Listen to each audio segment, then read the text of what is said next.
All right, let's talk about money. The whole world of finance can feel super complicated, right? Well, today we're going to try and demystify it a bit. We're going to break down 10 key ideas that honestly affect every single one of us. And we'll start with something we all know and sometimes love getting paid. Let's really dig into where that paycheck of yours actually goes.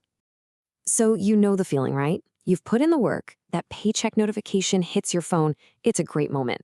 But then you open your banking app, and the number staring back at you is way smaller than what you thought you earned. It's that classic moment of, wait, what?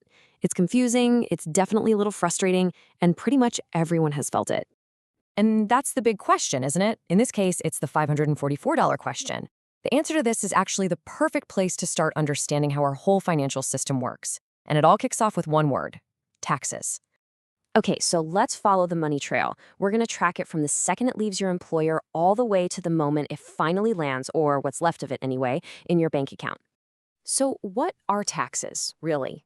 The easiest way to think about it is like a subscription fee for society. Seriously, that money is supposed to go towards things like roads, schools, and this is important, making sure your favorite taco truck is actually clean and, rat-free. It's basically the cost of living in a civilized world, whether we're thrilled about it or not. Before you ever even see a penny, your paycheck gets carved up. A piece goes to federal tax, another to state tax. That's for general government stuff. Then there's Social Security, which is basically a retirement plan you're forced to pay into, and Medicare, which funds healthcare for older folks. These are the big players taking their cut before that money is even yours. All right, so whatever cash is left over finally makes it to your bank. Now, we all have this image of a bank as this giant Scrooge McDuck-style vault where our money just sits. But that's not really how it works. A bank is much more of a middleman, kind of like a matchmaker for money. And the system that makes this whole thing possible is called fractional reserve banking.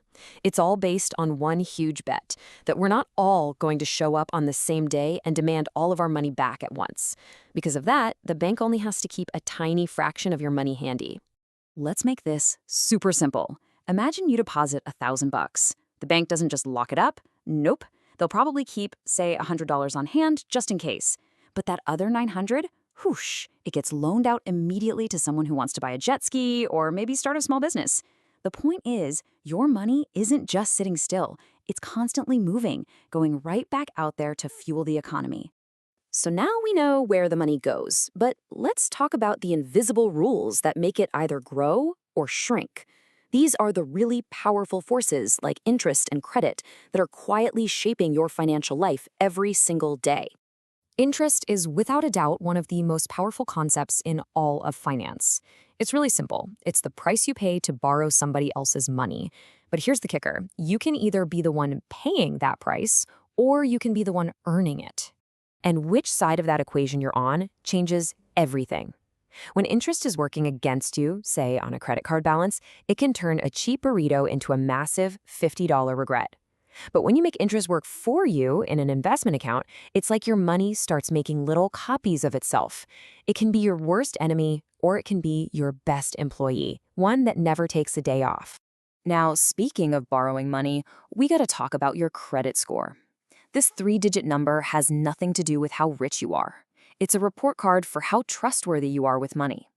It's a lender's quick way of answering one question.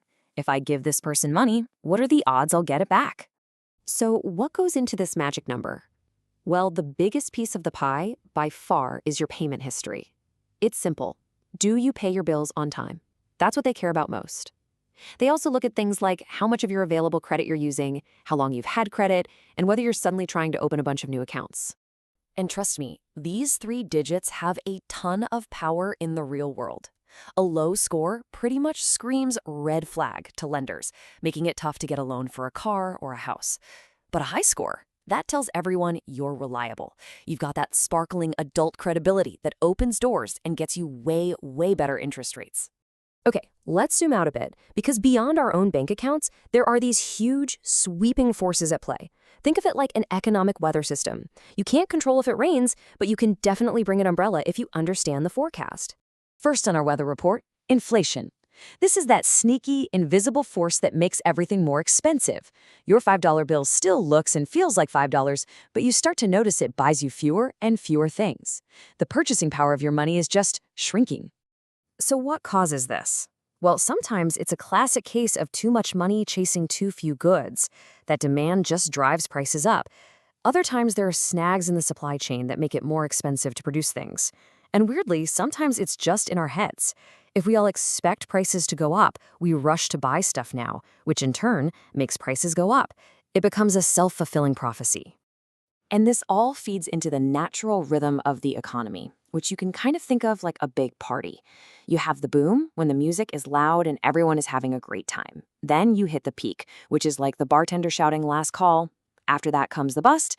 That's when the harsh lights flick on and you realize the party is definitely over. And finally, you have the reset, the long, painful cleanup. These cycles are totally normal, but man, they can feel rough. So, given everything we've talked about, what are you supposed to do with all this information? Well, in this last part, let's talk about how you can take all these concepts and use them to actually start building the future you want. For most of our lives, we trade our time directly for money. An hour of work gets us an hour of pay. The goal of investing is to break that cycle. It's about getting your money to start working for you so it can make more money all on its own. It's how you fight back against that sneaky inflation we just talked about. And you've got a few main tools to do this.